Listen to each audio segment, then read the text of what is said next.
ఐపీఎల్కు Mahindra Singh Dhoni retirement ఎప్పుడు అనేది గత కొన్నేళ్లుగా ఐపీఎల్ సీజన్ ప్రారంభమైన ప్రతిసారి ధోని రిటైర్మెంట్పై వార్తలు వినిపిస్తూనే ఉన్నాయి.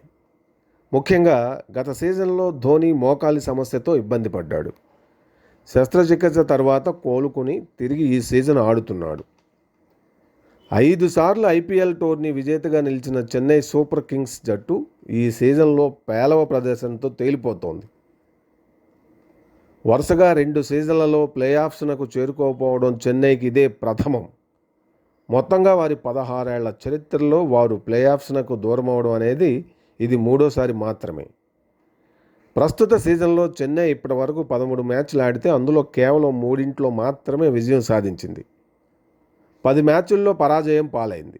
దీంతో 6 పాయింట్లతో పట్టికలో 10వ స్థానానికి పరిమితమైంది. తాజాగా మే 20న ఢిల్లీలోని అరుణ్ జైట్లీ మైదానం వేదికగా రాజస్థాన్ రాయల్స్తో జరిగిన మ్యాచ్లో 6 వికెట్ల తేడాతో ఓటమి పాలైంది. మే 25న అహ్మదాబాద్ వేదికగా గుజరాత్ టైటాన్స్తో చెన్నై సూపర్ కింగ్స్ తలపడనుంది. ఈ సీజన్లో చెన్నైకి ఇదే ఆఖరి మ్యాచ్ కానుంది. ఈ నేపథ్యంలో ధోని రిటైర్మెంట్పై పలువురు విమర్శలు చేస్తున్నారు. నేనే ధోనినైతే ఇప్పటికే రిటైర్మెంట్ ప్రకటించి ఉండేవాడిని అన్నాడు సంజయ్ బంగార్. ఇక మాజీ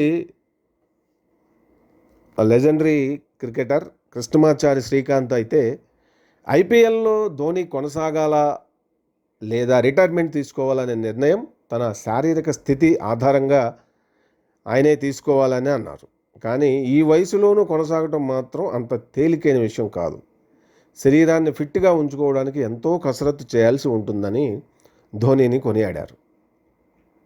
ఇక దీనికి సంబంధించి ధోని ఏమన్నాడంటే, అది నేను వచ్చే ఐపీఎల్ సీజన్లో ఆడాలా లేదా అనే విషయం నా శరీరమే నాకు చెబుతుందని మహేంద్ర సింగ్ ధోని అన్నారు. దాని ఆధారంగానే తను నిర్ణయం తీసుకుంటానని చెప్పాడు. ప్రస్తుత ఐపీఎల్ సీజన్ ముగిసిన తర్వాత నా చేతిలో 6 నుంచి 8 నెలల సమయం ఉంటుంది. కాబట్టి అప్పుడు నా శరీరం ఎలా స్పందిస్తుందో చూస్తా. ఒత్తిడిని తట్టుకోగలుగుతుంది అనుకుంటే కొనసాగుతా అన్నాడు. ధోని ఐపీఎల్లో 2008లో అరంగేట్రం చేశాడు. ఇప్పటి వరకు 277 మ్యాచ్లు ఆడి 5439 పరుగులు చేశాడు 242 ఇన్నింగ్స్లో. ధోని వ్యక్తిగత అత్యధిక స్కోరు 84 నాటౌట్. ఇప్పటి వరకు 24 అర్ధశతకాలు చేశాడు. 375 ఫోర్లు, 264 సిక్స్లు బాదాడు. ఇక ప్రస్తుత సీజన్ విషయానికి వస్తే 13 మ్యాచ్లు ఆడిన ధోని 135.17 స్ట్రైక్ రేటుతో 196 పరుగులు మాత్రమే చేశాడు.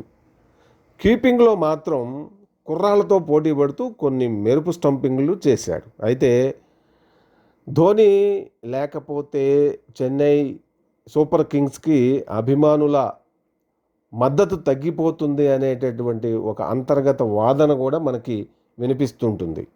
అయితే ఏది దేనికి ఎవరు శాశ్వతం కాదు అనేటటువంటిది మనకి సమయం చెబుతున్నటువంటి ఒక ముఖ్యమైన పాఠం అంటారు క్రికెటర్స్.